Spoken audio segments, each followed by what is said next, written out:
এই যে লাইলাতুল বারাআত, এই লাইলাতুল বারাআতের ব্যাপারে এক ভাই আমার কাছে আসার পর কয় ওই রাত্রে যে হালুয়া রুটি এগুলা কি আছে? তা আমি বললাম না, নাই।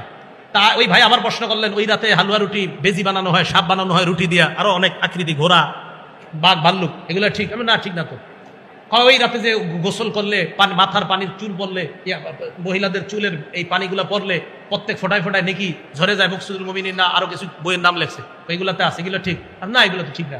বলতে বলতে হঠাৎ আমারে বলে ফেলতেছে কি, আচ্ছা লাইলাতুল বারাত যে এটা ফজিলতের রাত, এটা ঠিক না? আমি হ্যাঁ এটা ঠিক।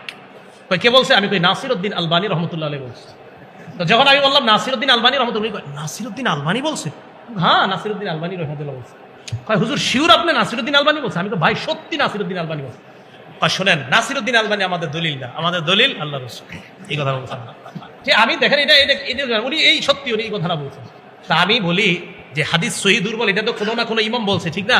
তাহলে এই ক্ষেত্রে তো ইমামদেরকে আমরা মানি, এটা সহি, এটা দুর্বল, এটা হাসান, এটা হাসান লি জাতি, এটা হাসান লি গায়রিহি, এটা মুনকাতি। এই হাদিসগুলো তো আমরা কোনো ইমামরাই ফলো করি।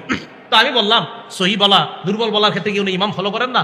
হ্যাঁ করি, তো এটা আগে জিজ্ঞেস করে নিছি। তখন আমি বলছিলাম কি, তো সর্বপ্রথম নামটা বলছিল নাসিরউদ্দিন আলবানী রহমতুল্লাহ আলাইহি। আল্লাহ ওনার কবরকে জান্নাতের বাগান বানায়া দেন, দোয়া করি আমরা।